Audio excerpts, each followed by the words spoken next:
A big day on the What Podcast today. Welcome back in. Barry Corder, Lord Taco. I'm Brad. The possibly the biggest show we've ever done, Barry. Can Smiling you see the ear to smile ear. on my How face? excited are you today, buddy? This is a dream, an Yeah? absolute dream. If you'd have told me in 2008 that I would ever have the chance to interview this guy, much less be in the same room with him, yeah, unbelievable. What was special about 2008? That's when I went to the first one just for the day. So 2007 was my first Bonnaroo. So 2002, you went and you just spent a day Just there. went, yeah, just to didn't see what it really was do like. much. Right, went for the paper just as a job. Did you go after you heard about the news about traffic, or had Yes. you already planned on going? Yes, I got to work, and the bosses said traffic is backed up, almost there. to Nashville going that way and almost Chattanooga going our way. Here's a photographer, get there and see okay. what's up.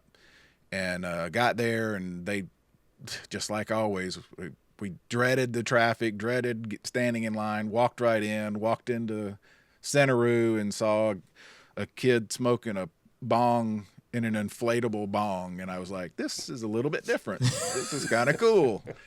And we did our job and left, and I thought I would like to go back, but I didn't camp, had no interest in camping in a field for 4 days. But in 2007, they decided that because I was salaried and they were tired of paying hourly people, that I was the entertainment writer, I should go. Yeah. And liked it very much. But 2008, I went and saw My Morning Jacket, who I honestly knew nothing about, at that midnight show that ended up being 4 hours. And I'm not kidding when I say that's all I listened to for 6 months when I came home, over and over and over. And it's been that way ever since. Yeah. And you'll hear it. It changed. I mean, I'm doing this podcast because of My Morning Jacket and Bonnaroo. Yeah. Because it changed the whole live music experience thing for me. I love that story because those first few years it was a real struggle, man. And I hate to be the get off my lawn guy, but it's you just don't know how good you have it right now. It's a really well done professional music festival now. Back in the day, it was it was a combination of the Fish people and just whoever we can get to show up. And it was a free-for-all. There was very little organization to it. It was pretty messy. And, honestly, I don't know if you felt this way, but a tad scary. It was very scary. Because it was intimidating. Extremely scary. Shakedown Street was legitimately a shakedown. I'll never forget a guy who was literally waving around a dryer door. I mean, it was like lunatics off the street who were just hanging out, and you had no idea, because at the time you could walk into the campsite. There was no security around the campsite, so if you just happened to be a wanderer around Manchester, I mean, there were thefts like crazy in the first couple of years. It was a very strange experience, and to be where it is today is such a wild thing. I'm surprised it took you so long to come back, though. I went the second year, 2003, and then I went 2004 was my first year, and it was the torrential downpour year, the classic My Morning Jacket show. I will never forget that rainstorm. It was the worst rainstorm I've ever been in my life, and I've sat through a hurricane in New Orleans. I've never felt more scared in a storm than I did that moment, because I didn't know where I was going. I had no idea what was going on. I literally watched My Morning Jacket finish as I ran through trying to find shelter, and then you're just locked down for the next few hours. Right. To think at that moment, just prior to that fear, there was one of the most iconic Bonnaroo moments in the history of the festival happening literally right to my right as I'm rushing through to try and find shelter is pretty remarkable. And, goes to show we've come a long way, my friend. Come a very long way. Well, yeah, and at that time, '04, all I would have been thinking is, I'm glad I'm not in a field in Manchester in a torrential rain right now, listening to bands that I honestly had never heard of. And by the way, that was my first experience with Bonnaroo. That was my first day. My first day it rained that night. I remember thunderstorms. Look, I was sitting in my little pup tent, watching it rain, thinking I'm gonna die. I mean, it's not funny because James talks about that in this interview that you're about to hear, a similar. But I'm thinking, I'm not gonna make it through this, Yeah. And why am I here? All of those things are going through my. And then of course, sun comes out, and you wake up, and you start having the experiences that we've talked about on here 100 times. It's that second year redemption, because you had the exact same experience. You came back in 2008 and you were hooked, right? Absolutely. Absolutely. We came back in 2005 and I was hooked. Something just happened.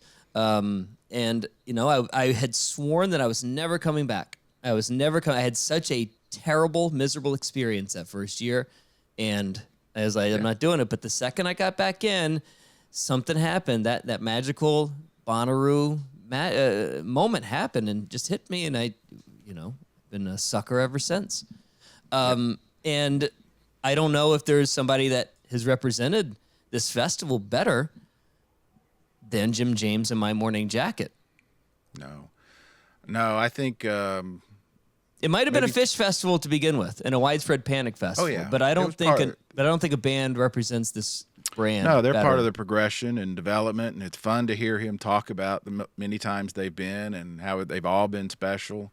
I guess it was 15. I remember being there, and a young person. She was probably college age.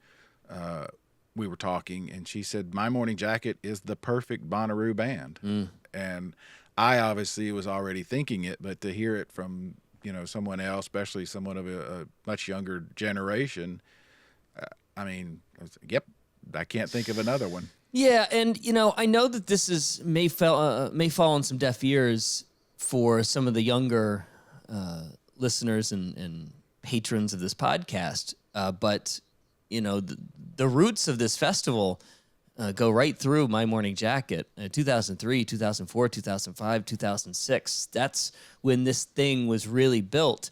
And the thing that you're celebrating and going to every year is made possible by, bands like, My Morning Jacket and Humphreys McGee. And I know it may not be for everybody, but I hope that in the God knows how long this My Morning Jacket set's going to be, even if you don't like them, I hope that you go and, give them back something that they've given us for 1, 2, 3, 4, 5, 6, 7, 8 years. If nothing else, just out of respect, I hope that, you at least show up and spend a few minutes with My Morning Jacket. We didn't spend a lot of time talking to it, and it comes at the end, but he mentioned something that I think is a key element, and that is that idea of the bands hanging around, going to see each other. I mean, we've heard about that anecdotally over the years. David Byrne riding around on a bicycle from stage to stage, those kinds of things. I'll never forget seeing Springsteen on a golf cart high-fiving everybody through the crowd. But that's the kind of thing that makes it special, right? You never know what you're going to see. It never feels like the bands show up on their bus, go on stage, do their usual 90-minute set, get back on the bus and leave.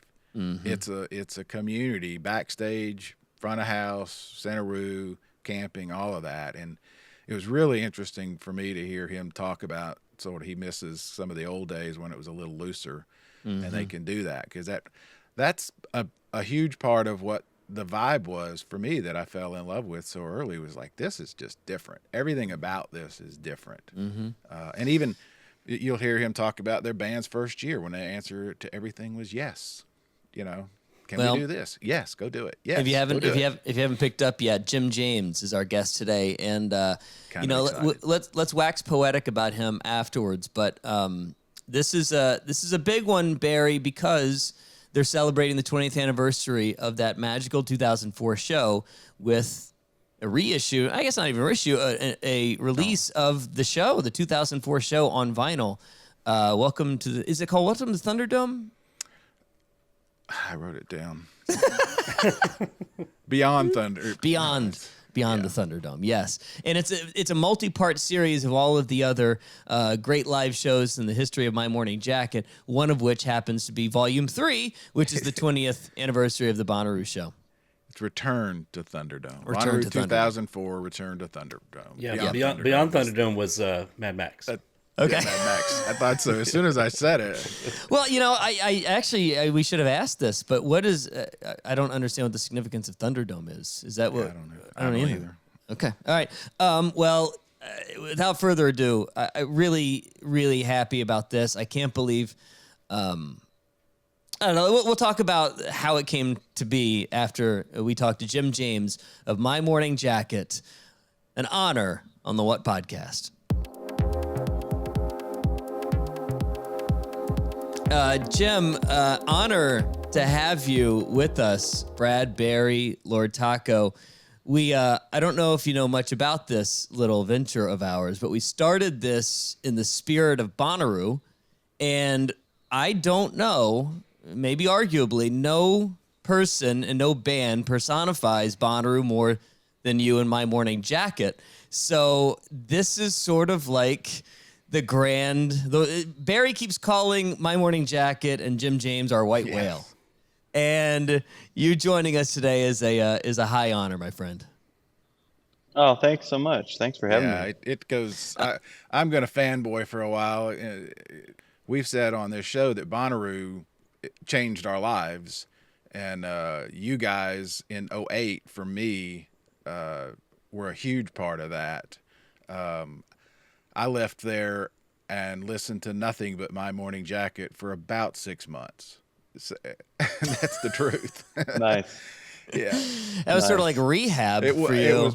It reintroduced the fun of live music for me. And so I want to want to start with that. Brad's been in radio 20 years. Was in newspapers for 37 years. So live music had sort of gotten cookie cutter, kind of stale. You know, all the shows seemed like they were set on the same schedule and choreography and everything. And then Bonnaroo and you guys happened. So I don't want to do all the talking because I know we're here to talk about '04, but I wanted to just sort of set the stage there. And I don't know, Brad, I know you were making notes. I'll let you go first, and then I have my question. No, I mean, I think that it starts, you know, just in general about your feelings about Bonnaroo. What does Bonnaroo mean to you specifically in My Morning Jacket? Well, I mean, Bonnaroo for us was really the first place we ever experienced anything like that. You know, we had really only played like clubs, and we had done like a couple festivals here and there, but that was the first time we'd ever really experienced the what it was like to kind of go to another world, like an alternate reality. And that was kind of what I mean, you know, the show itself, getting to play in front of that many people, especially, you know, those first few times that we got to do that, you know, as a younger band, those first times you get to play in front of, you know, a sea of people is such a crazy experience. But beyond even that, just it was an alternate reality. You know, it's a chance to kind of go into this other reality and really dig into it and really explore it and really have a lot of fun running around and experiencing all the other bands and all of the silent disco, late night stuff. You know, we would just run, you know, for days. And that was just one of my first experiences of like what it was like to kind of enter that kind of alternate space. Along those lines, and how much did you know ahead of time? What was your anticipation or perception? I mean, it was all so new. It's hard for people to remember 2002, 2003, and 4. You know, with your show, really, you know, we're looking back now, so it's, you know, we got hindsight. But how much did you anticipate that it might be like that going in? Well, we never knew what to anticipate. You know, as a kid, and in our culture, you hear all the legends of Woodstock and all the things that came before your generation, and coming up in around Louisville in the area, Bonnaroo was like the mythic, like Woodstock or whatever thing that we always hoped we could get on. I mean, it was still pretty new back then, but we had been hearing about it, and we're just like, oh, if we can only get to Bonnaroo, that's like that's the key to everything, and so we were just so excited to get the offer to play. That first year we played in the tent, which was, I can't remember if it was 2002 or 2003. 2003. Okay, 2003, yeah. Yeah. Yeah, and so when we went, we just like we went in deep, we just went in like we stayed there the whole time and just like had, partied and danced and had so much fun, kind of just out in the world. Well, in 2003, it was at that tent. So you stay all weekend. Was there a moment that you remember in 2003 that got you, that it immediately connected, or was it the performance, the stage show, or is it someone else's show? Both. Perhaps? Oh my God. It was like, yes. It was like, everything was like, yes. It was like every question you ask is like, yes, yes, yes, yes. It's like, is our show going to be awesome? Yes. Are we going to see lots of other great bands? Yes. Are we going to have lots of free drinks everywhere? Yes. Are there going to be amazing people everywhere? Yes. Are we going to dance all night long at this fucking crazy silent disco thing? Yes. Are we going to meet wild, like, characters out in the, it's just like every single thing. And, I think everybody knows in life, in the real world, there's a lot of no's. It's like there's a lot of, you can't do that. Nope, not here, not that way. And I think a lot of people, it's like it's an escape. It's definitely an escapist thing, because I think a lot of people, you see people out running wild that need that escape from their everyday. So I think it's kind of obviously, as long as you're doing it like in a kind way or whatever, it's hard to say healthy because there's so much drugs and drinking and stuff involved. But I think as long as kindness is in your heart, and you're exploring and you're searching, and I always felt like the vibes there were kind, and I always felt really welcome and good, and Well, the experience felt really positive. in 2003, though, you guys, I mean, you specifically, I don't know, I'm not going to speak for the rest of the band. We're still babies. Yeah. Oh my God. Yeah. Did you think at the time, you're like, oh, no, we did this so well, we're coming back next year? Oh no, I'm kind of guilty of being very defeatist. I always think everything's going to be the last. I've spent a lot of time in therapy trying to get over this, because we always would just joke like, well, that sure was fun. I guess we better enjoy, like we better enjoy this. It's the last time they're ever going to have us back, because we just always felt like such a sore thumb. We've always felt like we never fit in anywhere musically, and the first couple records we made, we literally made them like 74 minutes long as the CD was or whatever, because we're like, well, we better put all our music on these records, because they're never going to let us make another record, so we better get it all out there. So no, we just kind of every single thing we ever did, we always thought it was going to be our last. So I don't think there was ever any thought that we would come I'm back. so glad to hear you talk about that '03, because it sounds like one of the things about Bonnaroo, and hearing you say it's all about yes and everything, is you kind of have to experience a little bit to know where the boundaries are, or that there are no boundaries. So I'm guessing that sort of helped inform the '04 show, right? Because you'd done it, you kind of knew what the vibe was like, you knew what the farm was like. So did that kind of open doors for you guys to say, yeah, we're going to go in this next time and just hit it really, really hard? Well, it's funny because for a while, yeah, I mean, it is, everybody knows that feeling of the first time you do anything, there's so much fear and just confusion because you have no idea what it even is. So then the second time you come back, you're like, okay, at least we know what this thing is. But at that point, we were still just kind of in survival mode, kind of like trying to keep going, because we had our original guitar player John, our original keyboard player Danny had left the band, and we had gone through this big kind of traumatic change that we thought might be the end of the band. So once Bo and Carl joined the band, and then we were on tour quite a bit leading up to that '04 Bonnaroo, but that was still kind of like we were just like we got to survive this somehow. It wasn't even like let's think of what we can do to make it cool. It's just like I hope we can make it through. We were just trying to make it through, period.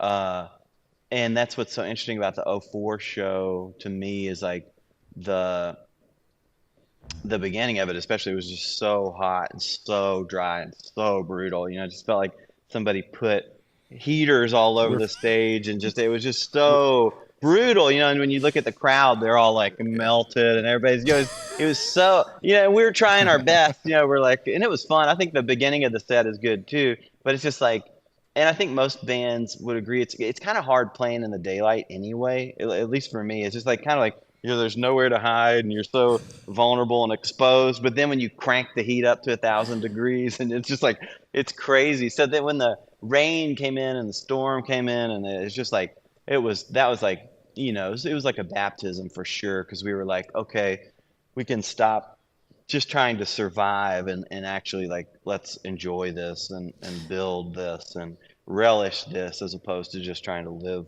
live through it. That's a interesting way to describe it, considering if you've spent all these years and all this time and all these experiences thinking that it was the last time you would ever do it, or you had a defeatist attitude, the fact that you went in thinking, I don't know how this is going to go. We got a guitar player. I don't know if it's going to work out. And then the universe literally gives you a torrential downpour that is the heaviest that Bonner has ever seen. I can't imagine you guys going like, well, Yeah. they don't want us to finish. They do not want us to ever play again. Yeah, and then in the moment it was great because it was just so fucking hot. I mean, it was purely like a body thing. It was just like I was just glad that my body wasn't going to be roasted to death anymore. It was like just like I didn't even think about the implications or because from the stage, as the wind and the rain and the gray clouds rolled in, you just watched the crowd. They were all like little burned flowers, and as the rain started to come, everybody just went up and like came to life again. And it was like just this baptism for everybody that was so amazing. Just purely like physically. And then it turned into a spiritual moment, like a really beautiful experience. But at the beginning, it was just like we've been wandering the desert, and now there's water. It's that simple. We're familiar. Yeah. Was there a moment in the show, like during the rain? I guess you don't even think about getting, I don't know, electrocuted. But is there a moment that you guys all looked around during a certain song, or I don't know if it was a certain break, but was there a moment where everybody looked around and said, "Oh my God, there's something going on right now"? It definitely felt great, and we've always had this motto since the earliest days of the band of like, you don't stop. Like, no matter what happens, you do not stop playing unless somebody literally comes up and grabs you off the stage and hauls you off the stage. You don't stop, and so that was kind of half the fun for us was like, okay, here's this rain and here's this, and we're not going to stop, and unless like somebody drags us off the stage, or eventually the rain killed all of our amps and killed all of our speakers, so like the guitars went out and the bass went out, and that's the part I love of the end of this show is like the only thing still going were like Patrick's drums and Bo's amp still work for some reason, so it's just Bo and Patrick playing at the end, and yeah, it's just so we kind of we definitely looked at it as a challenge, and at the time, I mean, I've kind of had my struggles with different mental problems or issues, and at the time I kind of hoped that I would just get electrocuted or something, because the force of it was so powerful that running around in my bare feet and all that water with all the wires and stuff, and I still remember the visceral feeling of like my bare feet in this pile of wires with all this water full, like this water up to my covering my feet, and I was just like, man, like if I get electrocuted right now, like that, what a cool doorway this would be to walk out of this fucking crazy life that I've struggled with so much. And I'm glad that didn't happen, but at the time I was just, that was kind of part of it for me too. I was like, maybe this is my way out. Wow. I mean, Jim, I don't want to take this to a dark place, but afterwards, did you sort of reflect on that and say to yourself, "Ooh, that was maybe not the right way to think about that"? No, I mean, I've just gone up and down my entire life. Sometimes I've really enjoyed life, and I mean, whatever everybody does, but Sure. sometimes I just really have struggled and not enjoyed this realm, and I have just not really. So I've kind of gone up and down with thoughts like that, um, and luckily I've spent a lot of time in therapy and doing a lot of work on myself, and I don't feel like that anymore. But Well, thank um, God. Thank God. Good for it's you. just kind of it's a weird thing. It's like it's no secret that so many people struggle with mental illness and all sorts of things and depression and Well, it's surprising that you can look back on this show so fondly if it holds such a. I mean, that's a major piece of darkness that comes with it. well, that's always been a part of my life, though. And unfortunately, I've had a lot of friends that have committed suicide, and a lot of my heroes, I've seen die from suicide and drug addiction. And, it's something that was always in the back of my mind. And I'm so glad that I never fully went there or whatever. But it's like, I know a lot of people who struggle with depression or mental illness, it's like suicide's this kind of fucking being that's with you all the time. It's like sometimes it's like leaves and you forget about it, and other times it comes back. And it's like, yeah, what do you think? And what do you think is now the time to walk out the door or whatever? And I think the more time I've tried to get to know myself and do therapy and make myself comfortable with just the idea of death in general, I've just learned more in recent years how to become more peaceful, how to embrace this realm and this life and stuff. But yeah, it's really interesting that Well, Yeah. how things roll and how things go, I mean, but when I look back on it now, though, I still, even though that was a big part of it for me, I still also see the joy of the show. You know what I mean? It's like I yeah. really love this concept of both, and it was possible for me, even in that moment and now, for that show to be both unbelievably joyful and unbelievably painful at that point in yeah, my life. That I juncture. know So I hold both those either from feelings. reading or hearing from Understood. people, it's that weird dichotomy of you're in front of 80,000 people being loved, and yet you're having these dark thoughts. It's kind of a Yep. guilty. Why are they here listening to me? Man, I'm glad they're here listening to me. Kind of, struggle, I guess. Yep. At what point? I mean, this show, and I don't mean to change your subject, Brad. If you have another, at No, it's what okay. point? I mean, this show is so legendary. Obviously, it's 20-year anniversary, and you guys are releasing a double vinyl set on the 9th of June, which, by the way, I've ordered, and I can't wait for it to get here. At what point did you know it was a special show? I don't mean necessarily during Oh it, but man. maybe months and weeks after. And how did it change the attitude of the Oh, band? right when we Yeah. walked off. Oh, right when we walked off stage. I mean, we all just huddled right there on stage, and we were just so stoked, so excited. We felt like we won the Super Bowl or something. We were just like so. Uh, it was so beautiful. It really felt like a baptism and like a securing of that we were supposed to be a band. That Carl and Mm. Bo really fit in, and they really made it through this challenge. They didn't run, they didn't get scared by the rain and run off stage or whatever. It's like this thing that we were like all in it together. So it was really like the baptism of what My Morning Jacket was meant to be and has been. It's Bo and Carl. It's their 20th anniversary as well. So the majority of the band is them, and so it was the beautiful beginning to I bet it that also part. helps that the set was actually good and sounded the way that you wanted it to sound too, right? Or else, Well, um, that was incredible. Yeah, because we had for the files and the documentary, all the video files and the audio files. It's like, they were all on some old, outdated hard drive system, from 20 years ago that they had to dig through, crates and pallets and shit. And luckily they found them, and it was a lot of work going through and stuff. But yeah, we were so stoked once Tucker Martine got them all pulled up and mixed it and stuff. It was so cool hearing it back the first time and being like, oh my God, this sounds really great. Whose idea was this to go back and start it all over and make an album out of it and come back to Bonnaroo to sort of celebrate?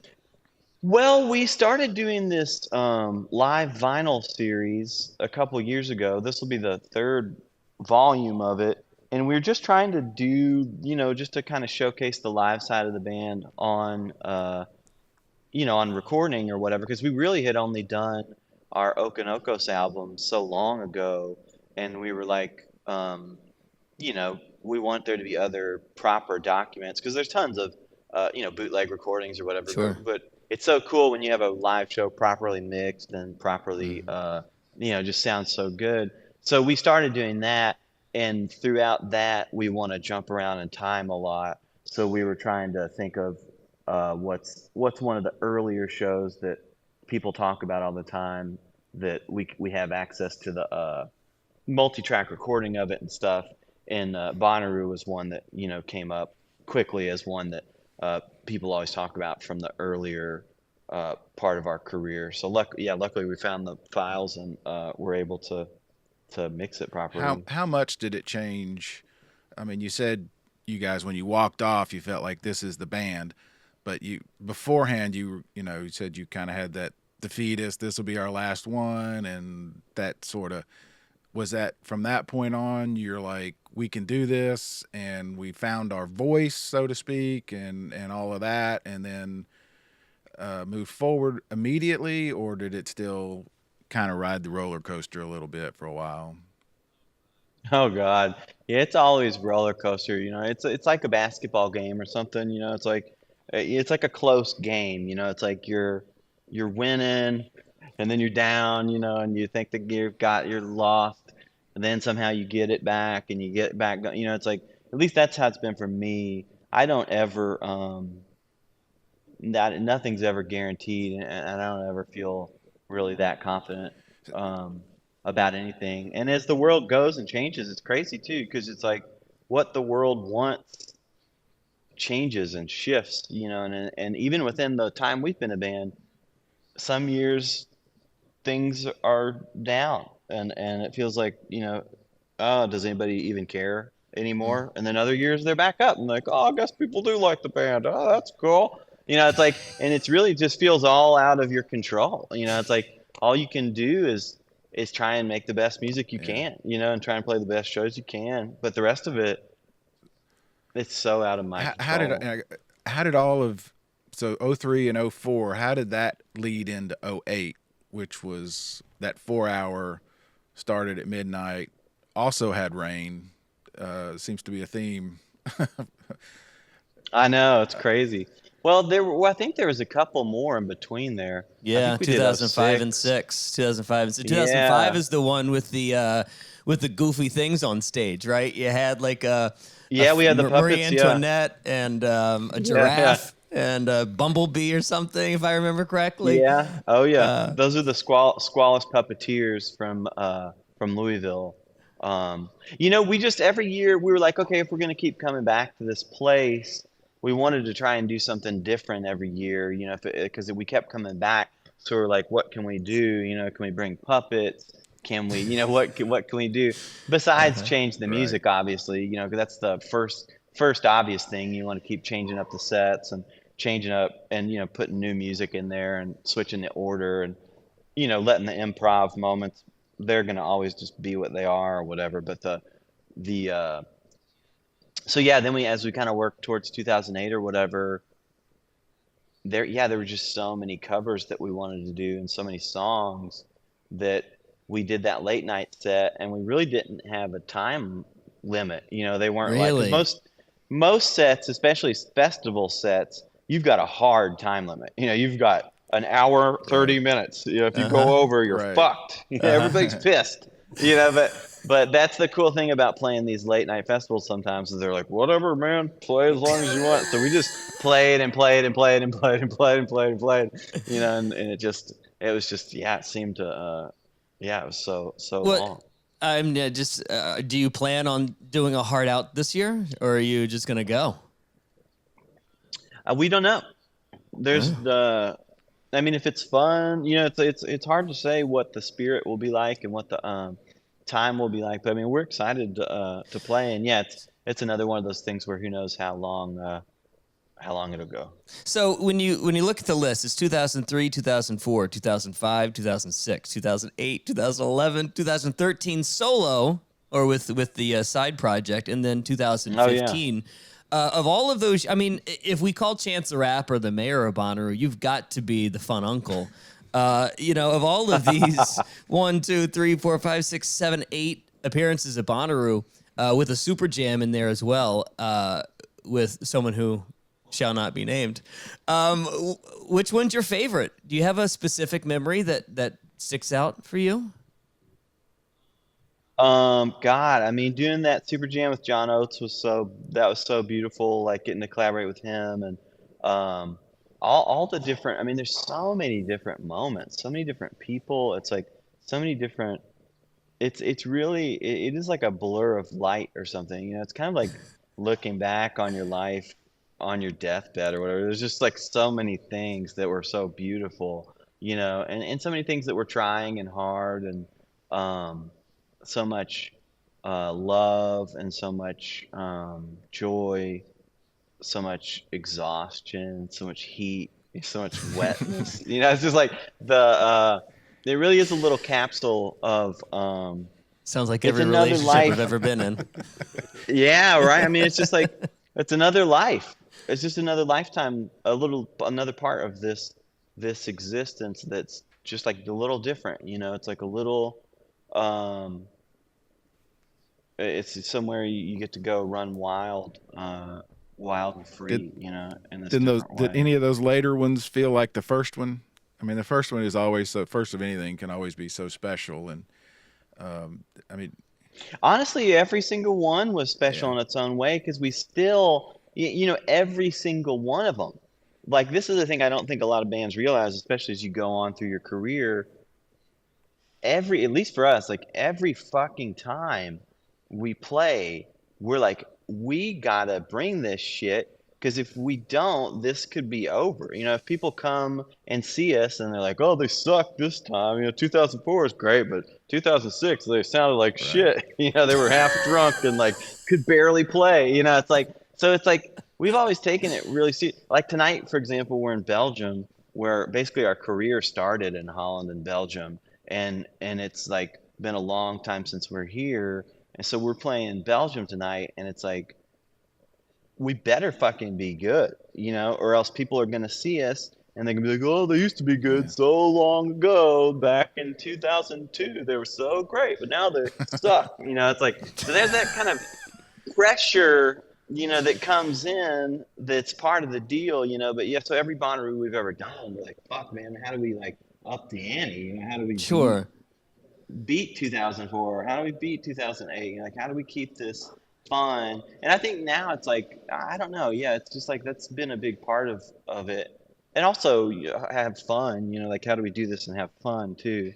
But the fun part a lot of times isn't in your control either because you might want something to be fun, but then your amp breaks or your guitar's out of tune or you feel like shit that day or you're sad or depressed. And, it's like fun you can't always force to happen. Are you a fan also? I'm assuming that you are of the farm and the artists that are playing. How much time does the band and you spend on a normal Bonnaroo year just meandering around watching other stuff? I mean, it's different every year. For the first years, we weren't touring quite as much, so we would go for the whole time pretty much, and just run wild for the whole time. And other years have been different. Other years we'll stay longer and hang, and then some years you're on tour or whatever, and the only time you can play like that's kind of how this year is. Like it's like that we have to just come play our set and then leave because we have to get to the next place. Or, there's all those variables. Well, I hope they kind of open it. One thing that's kind of gotten tough about it too is that they've locked it down a lot as it's changed ownership and it's changed hands from whoever owns it or whoever manages it now. It used to be easy to run around to different stages and see different artists, and now it's all locked down, and you can't get on the side of the stage unless you have a VIP pass, or you can't get, it's like you can't really move around as easily as you used to be, and that's something that's been really bummer that I hope the organizers can change, because I think a part of what makes a festival special, how Bonnaroo used to be and how Newport Folk Festival still is artists should be really able to see each other easily and to meet and to go watch the other tents, because that's half the fun is, you're playing at this stage over here, but you want to zoom over here to this stage and see this artist that you've always wanted to see. But after you keep trying to go do that and you can't get in, it's like, and I understand there have to be some rules, you can't go into Paul McCartney's dressing room or whatever, it's not like you should be able to go everywhere. But the way it used to be, though, and I'm not trying to just be like, the way it used to be, like waxing for the old times. I think it should be like this always, is that there should, especially at these festivals, there's this incredible opportunity for new collaborations to happen, for new artists to inspire each other and meet and create. Sure. That's how so many things that I've been involved in came from those moments. Totally agree. That I could have never planned. Totally agree. As the corporations get more of a stranglehold on these festivals, though, they're really locking it down. And it like last time we were at Bonnaroo, it was after we had walked all the way across to some way, way far tent, way out in the middle of nowhere. And we had played, I think it was the year we played the big stage or whatever. So we even had a pass for the big stage, and they wouldn't let us in to see the band that was playing over there or whatever, and we still watched the thing from we went out in the crowd, but then we were trying to get back to our bus, and they had they've literally a row of 5 empty golf carts sitting there with just people sitting in them, and we walked up to the thing. It's 4 a.m, we're completely wasted, and we walk up to the golf carts and we have our passes, and we're like, yeah, is there any way that you can take us back to our bus behind the main stage? Here's our pass. And all the kids that were controlling the golf carts, they go, no, I'm sorry, these are only for Party Like a Rock Star VIPs. Okay. And we were like, people think we just partied like rock stars. People think we're like rock stars partying out here, and we can't even get a fucking golf cart back to the bus. It's just so funny. Let's wrap up here in a second. In the spirit of that, though, you think you're finding yourself on the Super Jam stage this year? Are you going to make a triumphant return? I don't even know when the Super Jam is or who's doing it. Or, I have no Corey idea. Wong. You're a Corey Wong guy? You a Corey Wong fan? I don't know who that is, sadly. Okay. All right. Well, but I'll check him out. All right. Jim, look, I can't say thank you enough, not just for being here. This part is inconsequential, but for what you mean to every Bonnaroovian, what you mean to the farm, what you mean to the festival, what you bring to the culture of all of it. I hope I don't speak for the entire group of us, but man, I can't thank you enough for being who you are and what you mean to the festival. Thank you so much. I'm very sincere when I said that Thank 08 you. show literally changed my life for a lot of good reasons. Thanks so much. So thank you so much for doing this. I'm so grateful. Yep. Thank you. I'm so grateful to be a part of it. We're grateful Thank to you. have you, and I think you mean the most to the farm that I think an artist could. So, thank you for all of that. Thank you so much.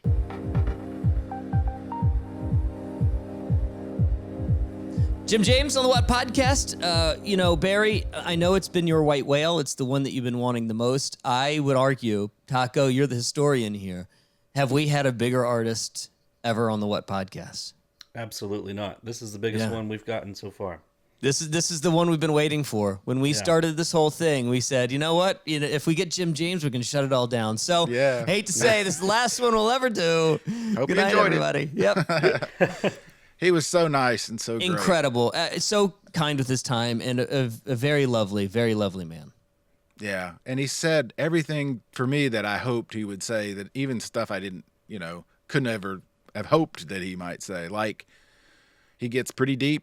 He got pretty deep talking about being on stage in that storm and just what the festival means. And that first year, everything was great. Every answer was just exactly what I hoped to have heard. It was an absolute honor, and I really do hope that we give them back everything that they gave us over the last 8 different chances to see him at Bonnaroo. So again, this is one for the ages. I'm so happy, and I feel like I don't know how we stole 30 minutes of his time, but from Belgium. I feel incredibly lucky. And I'm so thankful for the people that helped make this happen. It's been a long time coming. We spent over a year on this.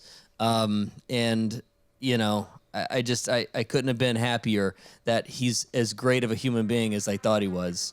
Even though it took us a little time, it came through.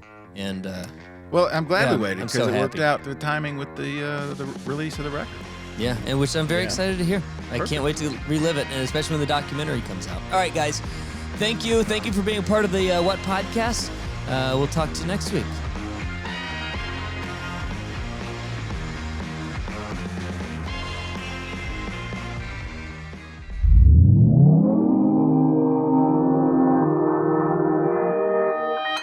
Consequence Podcast Network.